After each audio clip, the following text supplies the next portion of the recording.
Assalamualaikum anak-anak hebat. Sudah siap untuk belajar hari ini? Harus siap dan semangat ya. Hari ini kita akan belajar tentang kendaraan dalam sejarah kenabian. Yuk langsung disimak videonya. Jauh sebelum transportasi yang serba canggih sekarang ini mulai dikenal, terlebih dahulu sudah ada alat transportasi konvensional yang digunakan oleh generasi masa lampau, yang mana mereka menggunakan hewan ternak sebagai kendaraan yang bisa mereka tunggangi. Hal ini juga sejalan dengan firman Allah Subhanahu wa Ta'ala yang artinya, "Dan Dia telah menciptakan kuda, bagal, dan keledai agar kamu menungganginya dan menjadikannya perhiasan. Dan Allah menciptakan apa yang kamu tidak mengetahuinya." Surat An-Nahl ayat 8. Begitupun kendaraan yang digunakan di zaman Nabi Shallallahu Alaihi Wasallam. Setidaknya ada beberapa sarana transportasi di masa Nabi Shallallahu Alaihi Wasallam. Yang pertama, unta.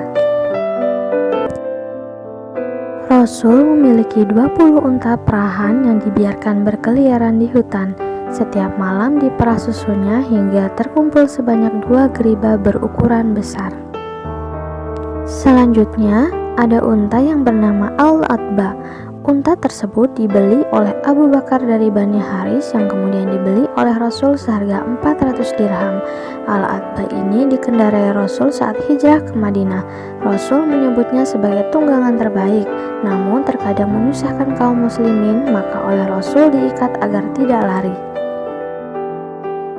Keledai. Keledai Rasulullah bernama Afir.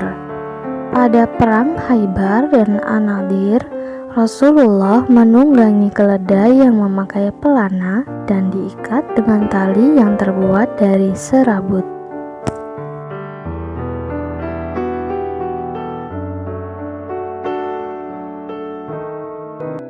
Selanjutnya yaitu kuda. Kali pertama kuda yang dimiliki Rasul untuk berperang bernama As-Sakab. Dahulu saat dimiliki penjualnya, kuda tersebut bernama Adaris. Ciri kuda tersebut yaitu kaki dan kepala sebelah kanannya berwarna putih. Yang keempat, bagal. Bagal ialah hewan dari kawin silang antara kuda betina dan keledai jantan. Ia tidak menghasilkan keturunan. Bagal sering digunakan sebagai hewan pengangkut karena bagal mempunyai tubuh yang lebih tegap dibandingkan keledai, tetapi tidak mampu melangkah cepat seperti kuda. Bagal biasanya digunakan Rasul untuk berpergian. Bagal milik Rasul bernama Duldul. Selain hewan-hewan tersebut, terdapat satu tunggangan yang mengantarkan Nabi Muhammad dalam perjalanan Isra Mi'raj, yaitu Buraq. Apakah Buraq itu? Buraq secara bahasa berasal dari bahasa Arab. Al-Buraq adalah sesosok makhluk tunggangan yang membawa Nabi Muhammad SAW dari Masjidil Aqsa menuju Mi'raj. Makhluk ini diciptakan Allah terbuat dari cahaya. Buraq termasuk binatang gaib yang tidak akan pernah kita jumpai di alam ini. Sementara Rasulullah SAW pernah menaikinya ketika Isra Mi'raj, bagian dari keistimewaan dan mukjizat dari Allah yang tentu saja tidak mungkin bisa ditiru orang lain. Dialah Tuhan yang mengetahui yang gaib, dan Dia tidak memperlihatkan kepada seseorang tentang yang gaib itu kecuali kepada Rasul yang diridhoinya. Maka sesungguhnya Dia mengadakan penjaga-penjaga malaikat di muka dan di belakangnya. Quran Surat Al-Jin ayat 26-27. Mengingat ini masalah gaib, sikap yang harus kita kedepankan adalah mengikuti dan meyakini apa yang disebutkan dalam dalil.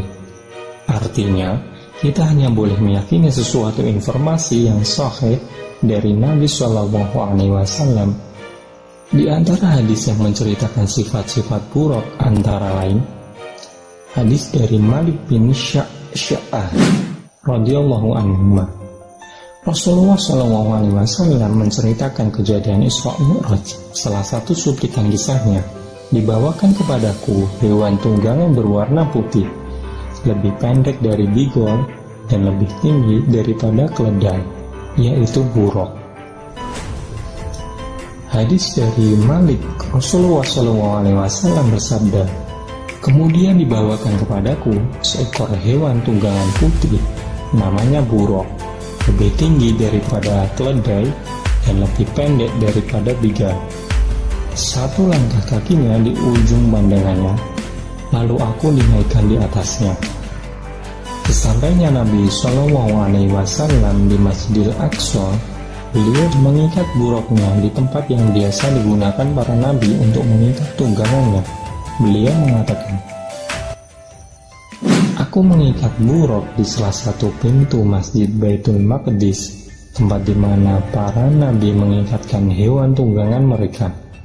Jika dilihat dari hadis-hadis di atas, maka dapat diambil kesimpulan bahwa wujud buruk yang asli yang sesuai hadis sahih antara lain bentuknya seperti binatang tunggangan, ukurannya lebih tinggi dari keledai dan lebih pendek dari bigol, warnanya putih, langkah kakinya sejauh ujung pandangnya, bisa diikat sebagaimana layaknya hewan tunggangan. Apakah buruk punya sayap?